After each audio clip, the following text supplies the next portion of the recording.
Your slides often have to do the talking before you even join the call. Precisely. Welcome back to How to Look Smart at Work. That's right. Advice on navigating visual communication when you're just starting out in your corporate life. Today, we're tackling something most of us deal with pretty regularly, but maybe don't get much training on. Making our work documents actually clear and effective. Yeah, exactly. Hierarchy before beauty. That's the one. Well, structure matters more than just making something look pretty, getting the information organized visually. Who needs this guidance most? Early career corporate professionals. Okay, like who specifically? Think tech analysts, maybe customer success reps, junior product managers, ops associates, even entry-level HR or marketing coordinators, that kind of zone. And working where? Does the industry matter much? Not so much the industry, it seems. Could be tech, startups, creative agencies, even bigger sort of purpose-driven companies. The common thread isn't where they work, but the type of role. Right. They're often told, make this look good, make it polished, right? Yeah, professional. Exactly. But they've usually had, zero formal training in design principles or visual communication. So they're kind of left guessing. Which must be extra hard now with so much hybrid and remote work. They're not designers by trade. No, definitely not.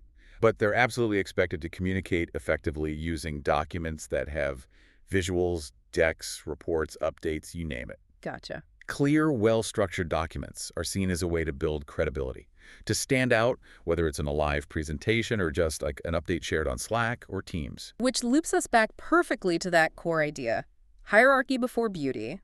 Let's dig into that. What does it really mean in practice, and why is it presented as the #1 rule? Okay, so if a document feels confusing or maybe overwhelming or just not quite right, the first thing to check isn't the color palette or the font choice. It's the structure. Is the hierarchy clear? Can you instantly tell what the main point is? And what supports it? Exactly. How is the information actually organized on the page or slide? That's the root issue, not just the surface-level style. So it's not about it being ugly necessarily, but about the visual organization not matching a clear thought process. Precisely. You might have fantastic ideas, but if the document doesn't present them clearly with a sense of, authority. It falls flat. The visuals don't live up to the thinking behind them. Yeah, good design is clear thinking made visible. That really sums it up, doesn't it? It really is. It reframes the whole thing. Your document's design isn't just window dressing. It's a direct reflection of how clearly you structured your thoughts, if the thinking's muddled. The design's probably going to be muddled too, no matter how fancy the template is. Okay, so if hierarchy and clear thinking made visible are the goals, what are the practical steps? What can someone listening do, say, this afternoon? Well, the most obvious one is font size.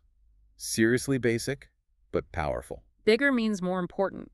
Essentially, yes, it's the quickest visual cue for your reader. What's the main headline? Make it the biggest. What's supporting detail? Make it smaller.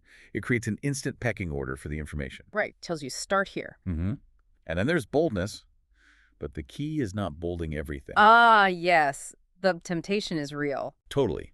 Use it sparingly. Maybe just for the absolute key phrase in a sentence, or a crucial number. It's like a tiny spotlight drawing the eye right where you need it. Okay, so creating contrast and focus, not just random highlighting. Exactly. And the third big one is layout logic. Sounds a bit grand, maybe. A little bit. What does it mean practically? It's just using space and closeness proximity to show relationships. If 3 bullet points all relate to one subheading, group them together visually. Keep them close. Okay. If you're moving to a totally new idea, add a bit more white space before you start it. That visual separation helps the reader follow the logical flow. Ah, so just using space intentionally, grouping related things, separating unrelated things, like putting pros here, cons over there. Precisely that. It's using these simple tools, size, weight, space, to build a visual structure that mirrors your organized thinking. It's all about applying these principles to your everyday stuff. Your standard PowerPoint slides, your quick report, that status update email. Exactly. Things you actually produce regularly. It's very practical. It's not abstract theory. It translates immediately into making those everyday work documents clearer and, frankly, more impactful. Function and structure first. So maybe a question for you listening is, think about the last deck or report you put together. What were you focusing on most? Making it look slick or making the structure of the information undeniably clear from the get-go? And here's maybe a final thought.